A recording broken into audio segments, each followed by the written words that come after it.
চলাচলের জন্য কালভার্ট নতুন করে নির্মাণের দাবিতে পথ অবরোধ করে বিক্ষোভ দেখালো গ্রামবাসীরা। শনিবার ঘটনাটি ঘটেছে দক্ষিণ দিনাজপুরের গঙ্গারামপুর ব্লকের নন্দনপুর গ্রাম পঞ্চায়েতের চেঁচড়া মোড় এলাকায়। প্রায় কয়েক ঘন্টা ধরে চলে পথ অবরোধ।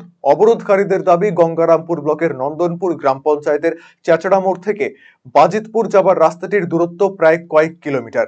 মাঝেই পাটুল মাদ্রাসা এলাকায় রয়েছে একটি কালভার্ট, কিন্তু বিগত দিনের ভয়াবহ বন্যায় সেটি ক্ষতিগ্রস্ত হলেও মেরামত হয়নি। ফলে চলাচলে তীব্র সমস্যায় পড়তে হচ্ছে তাদের। এমনকি মাঝে মধ্যে এলাকায় দুর্ঘটনা ঘটছে।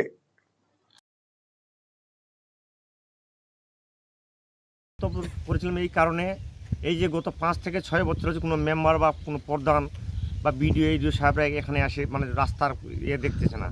সামনে আমাদের সাব সেন্টার, এমনকি হাই স্কুল, প্রাইমারি স্কুল, সব বাচ্চাদের নিয়ে খেলা চলছে। এখানে বিগত 2 বছর আগে একজন মারা গেলেন, তারপরে একজন পড়ে গিয়ে হসপিটালে এখনও অসুস্থতা ভোগ করতেছেন। তারপরে আজকে যে ঘটনা, 7-8টা বাচ্চা এখানে পড়ে মানে হয়ে যেত।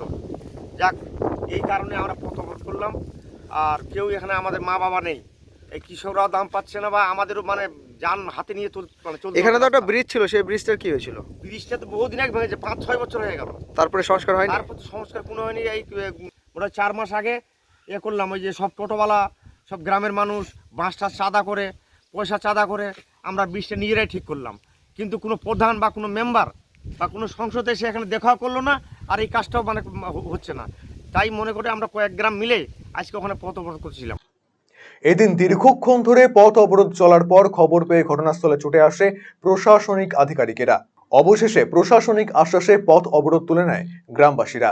বিষয়টি নিয়ে সাংবাদিকদের মুখোমুখি হয়ে নন্দনপুর গ্রাম পঞ্চায়েতের প্রধান নুরুল ইসলাম জানিয়েছেন, খুব দ্রুত কালভার্ট তৈরির কাজ শুরু করা হবে। অলরেডি জেলা পরিষদে স্কিমটা পাঠিয়ে সেটা অ্যাপ্রুভাল হয়ে এটা টেন্ডার হয়ে গেছে।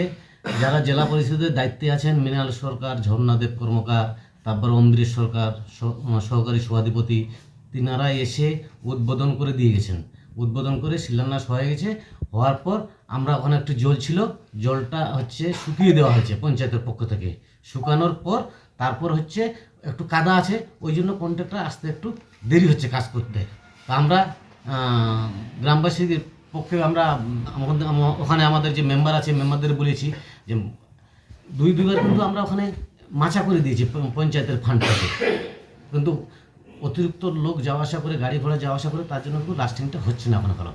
তাই আমরা আবার সিদ্ধান্ত নিয়েছি, বিডিও ম্যাডামের সঙ্গে আমরা কথা বললাম, সিদ্ধান্ত নিয়েছি আবার আমরা ওই দিক দিয়ে বাইপাস করে দেবো। কিন্তু মানুষ একটু ধৈর্য ধরুক, এটাই আমরা মানুষের কাছে আমাদের পঞ্চায়েত থেকে অনুরোধ জানাবো যে মানুষ একটু ধৈর্য ধরুক। স্যাংশন হয়ে গেছে, 42 লক্ষ টাকা স্যাংশন হয়ে গেছে, ইতিমধ্যেই কাজ শুরু হয়ে যাবে।